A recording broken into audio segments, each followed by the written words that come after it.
Good morning, students. Today we are going to start our history, chapter number 5, Colonialism and Tribal Societies. In this chapter, we are going to read about what was their way of life and what changes came in their life after the arrival of Britishers. The tribal way of life. There were many tribals in India.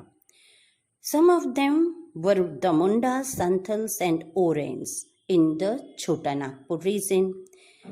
And when we talk about central India, there were Begas, Gonds and Khons. In northeast, Khasis and Nagas were there. So many tribals, different groups inhabited India at that time in different part of India. Let us talk about society. The tribal society did not follow any rule led by Brahmins. There were more equality among them. Land was owned by whole tribal group. Not only this, there was different culture of their own, and they did not want any outsider to interfere in them. Each tribal group had its own custom, rituals and belief. जैसा हम सब जानते हैं कि हमारी society caste based society थी, तो उस समय जो कॉमन सोसाइटी थी उसमें छुआछूत या अनटचेबिलिटी बहुत ज़्यादा थी, लेकिन ट्राइबल्स में ऐसा कुछ नहीं था. वो कम्युनिटी ज़्यादा इक्वल थी बशर्ते जो हिंदू कॉमन कम्युनिटी थी उससे. Economy. Tribals depend on natural resources in the region in which they live. And some tribal also live settled life, and they settle down in any area where they live permanently. Not only this, कुछ nomadic life भी जीते थे और एक जगह से दूसरी जगह घूमते रहते थे. And they were engaged in different activities like shifting cultivation. Now, what is this shifting cultivation? When, a fertility of the land is absorbed after doing agriculture for long period of time, then they shift that place and go to another place, and they cut down trees and forest. This was known as zoom cultivation also, and it is also known as slash and burn cultivation. When they move from one place to another, they want land for cultivation and they clear that land by slash and burn. And this practice was known as shifting cultivation. This was done by the tribals. And not only this, when again that piece of land loses its fertility, they again move to a new area. This is what the shifting agriculture which was done by tribals. Hunting and gathering. Tribals depend on forest for all their needs. They only live by hunting and gathering forest produce. Whatever things were available in the forest, they collect those things like fruit, roots, honey, medicinal herbs, these all things. And they consume these things themselves or sold them in local market. Some form of barter system was also there. Barter system means जब आप किसी चीज के बदले कोई चीज किसी से ले लेते हैं. Suppose I am having rice and another is having wheat. I will give them rice and take wheat from them. That is what the barter system. So, some tribals exchange the things with milk product or whatever things they get from animals for that also. When a forest was no longer able to supply their needs, fulfill their needs, so they were known as the people of the forest. Herding and rearing. Some tribal groups live by herding and rearing animals, and they were dependent on their herds for their living, like sheep and cattle. They live nomadic life. They moved from one place to another when in a particular area the supply of food for their animals got exhausted and start living in another area. Now come to the settled agriculture. As the time passed, many tribal groups settled down permanently at one place and they began to cultivate the fields near their houses. Or we can also say that they built their houses near their fields. बेटे in tribal groups में जो land थे वो पूरे clan की होती थी, पूरे ग्रुप की होती थी, किसी एक इंडिविजुअल की नहीं होती थी. और इस लैंड में जो भी बेटा क्रॉप प्रोड्यूस होती थी उससे हर फैमिली की नीड के अकॉर्डिंग बांट दिया जाता था. इन 19th century, the Mundas and the Santals, they took a settled agriculture in a very large scale. Or we can say that they started making a group. Very big groups were these. So these were the strongest tribal group of that time. But as we all understood up till now, that tribals used to live in isolation.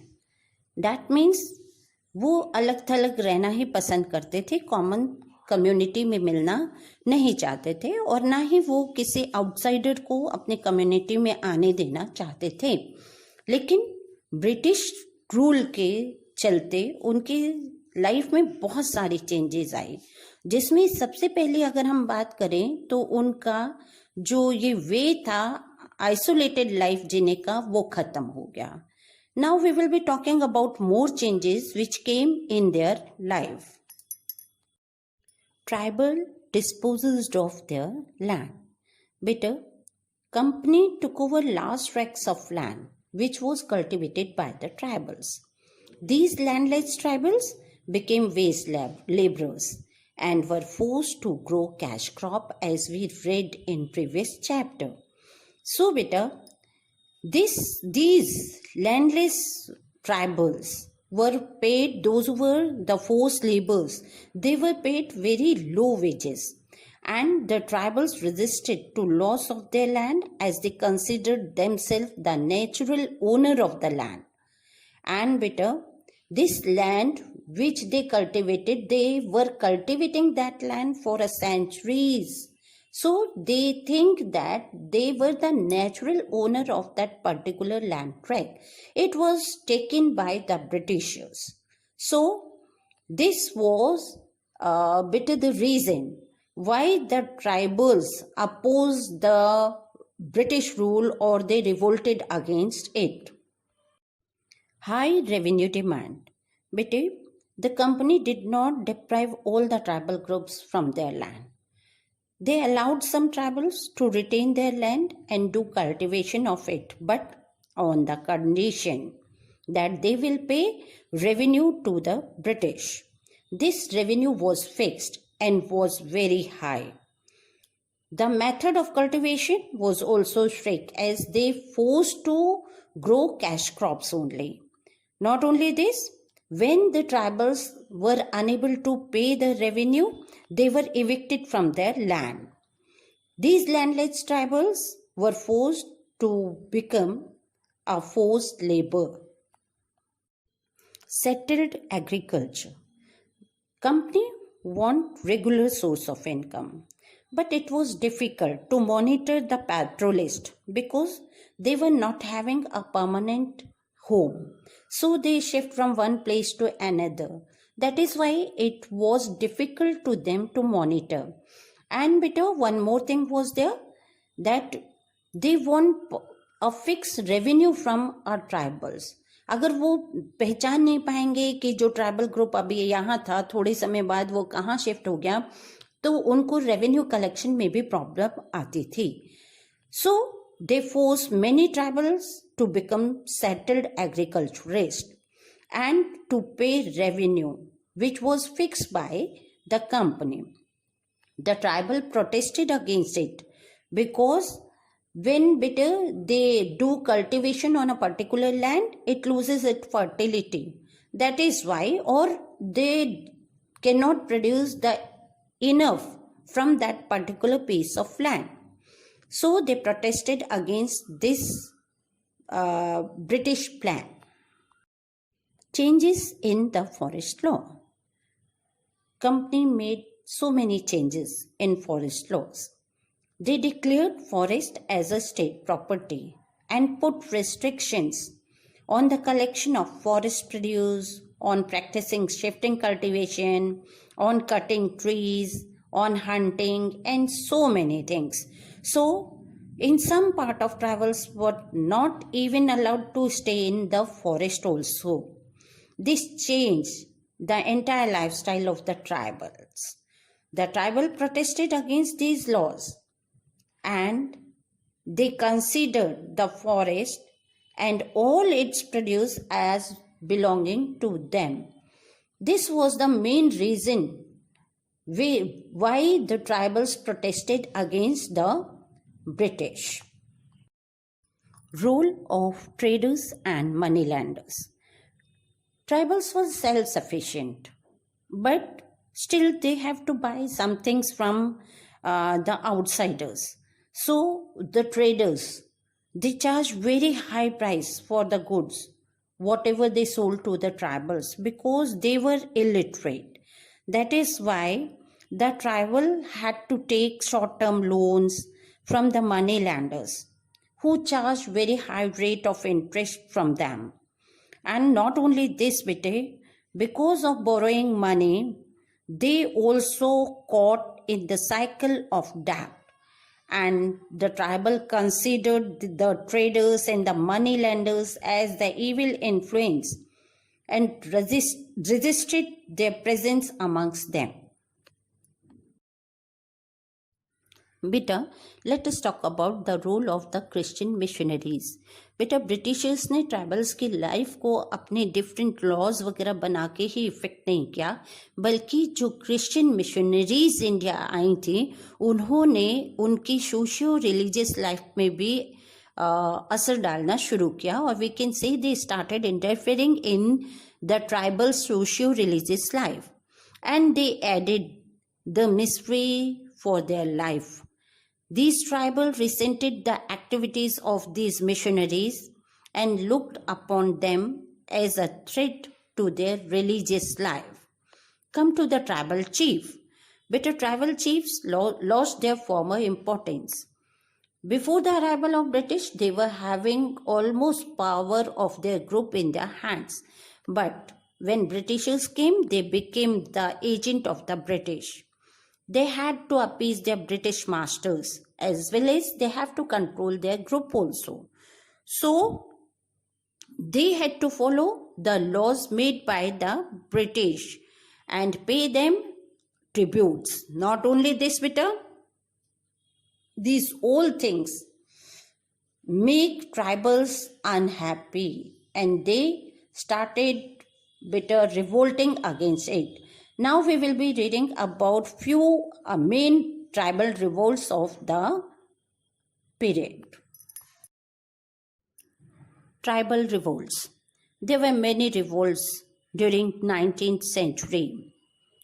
बेटा, इनका main कारण यही था कि Britishers ने tribals की life में बहुत इंटरफेयर किया और उनका जो ट्रेडिशनल वे ऑफ लिविंग था उसे अफेक्ट किया.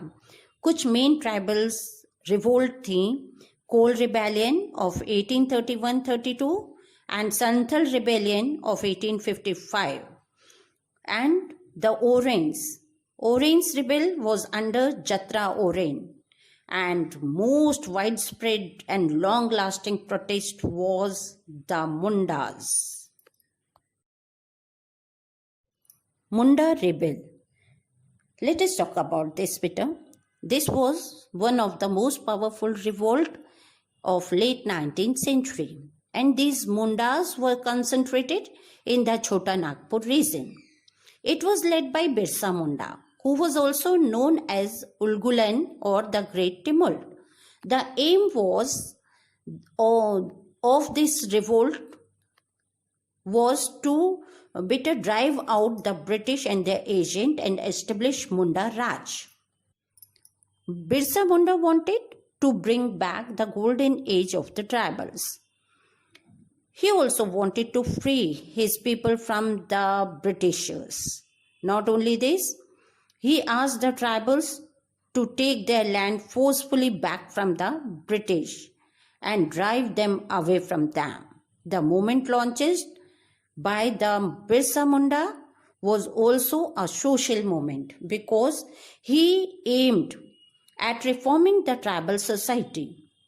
He wanted people to give up the practice of drinking liquor, performing animal sacrifices, worship of evil spirits, and leading a dishonest life. He was also against the Christian missionaries who interfere in the traditional culture of the tribals. British came down heavily against the rebellion. They arrested Birsa Munda in 1895 and imprisoned him. After some time, he died. The movement fizzled out after this, though the sporadic protest continued. So, the revolt, small revolts were continued during this period in 19th century, but this was the biggest revolt. Thank you, students. This is all in this chapter. Have a nice day.